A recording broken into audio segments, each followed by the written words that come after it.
রাত্রে আবার কার ফোন আসছে? আরে ভাই শিনচান দেখ তো, মনে হচ্ছে তোর ফোন আসছে। মনে হচ্ছে শিনচান না এখানে নেই। আরে এটা কি দেখছি, এটা তো লেস্টারের ফোন। কিন্তু ভাই তুই আমাকে রাত 2টোর সময় কেন ফোন করলি? আরে ভাই প্রবেতাল, এখন রাত 2টো না, এখন রাত 3টে বাজে। আমি তো তোকে হেল্প করার জন্য ফোন করেছিলাম। একটুখানি নিদেল বাইলের বালির দিকে তাকিয়ে দেখ। আরে কি হয়েছে আমার বাড়ির বাইরে? সবকিছু তো একদম ঠিকই আছে। আরে এখন তো সবকিছু নরমালি আছে, কিন্তু তুই কি তোর জানটা বাঁচাতে তাত? আরে হ্যাঁ হ্যাঁ, জান তো আমি আমার অবশ্যই বাঁচাতে চাই, কিন্তু হয়েছে কি সেটা তো আমাকে বল। এমনিতেও তো তুই আমাকে কোনোদিন না এত রাত্রে ফোন তো করিস না। তাহলে তোন ভাই আজকে রাত্রে না তোকে আমি এর জন্যই ফোন করেছি যে কিছুক্ষণের মধ্যেই না আমাদের লস স্যান্টোস পুরো ডেস্ট্রয় হয়ে যাবে। তুই যদি নিজেকে বাঁচাতে পারিস তো বাঁচিয়ে নে। লস স্যান্টোস ডেস্ট্রয় হয়ে যাবে কেন ভাই? একটু খুলে বল না, হয়েছেটা কি? আরে 2 মিনিটের ভিতরে না আকাশের থেকে বড় বড় পাথরের মিটিওর ছাওয়াল হবে। আরে কিন্তু এতে ভয় পাওয়ার কি হয়েছে? 1 বছর আগেও তো এরকম হয়েছিল। আরে 1 বছর আগে যেটা হয়েছিল না, এটা ওর থেকে অনেক বেশি খতরনাক। নিজেকে যদি বাঁচাতে পারিস তো বাঁচিয়ে নে, আমি যাচ্ছি। আরে এটা কি, লেস্টার তো ফোনটা কেটে দিল। জানি না ও আমার সাথে মজা করছে কিনা। এখন বাজে কটা? আরে এখন তো রাত 3:12 বাজে। লেস্টার তো আমাকে বললো আকাশের থেকে নাকি পাথর পুথর পড়বে, কিন্তু সবকিছু তো দেখে আমি নরমালি লাগছে আমার। আরে সিনচানের চপি বা কোথায় গেল? হ্যাঁ আরে ব্রো,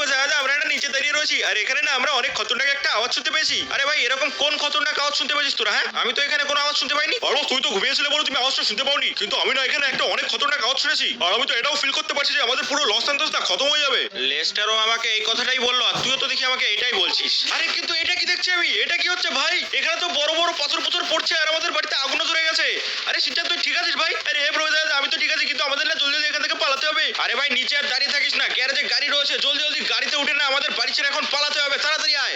আমি তো গাড়ির উপরে দাঁড়িয়ে পড়েছি, জলদি জলদি গাড়িটাকে ভাগাও, এখান থেকে আমাদের জলদি জলদি পালাতে হবে। তাড়াতাড়ি চলো, তাড়াতাড়ি চলো। হ্যাঁ ভাই হ্যাঁ, তাড়াতাড়ি চলছি আমি। আর চারিদিকে দেখ কি অবস্থা। গাইস তোমরা তো এখানে দেখতেই পাচ্ছ চারিদিকে কত বড় বড় অ্যাস্ট্রয়েড পড়ছে।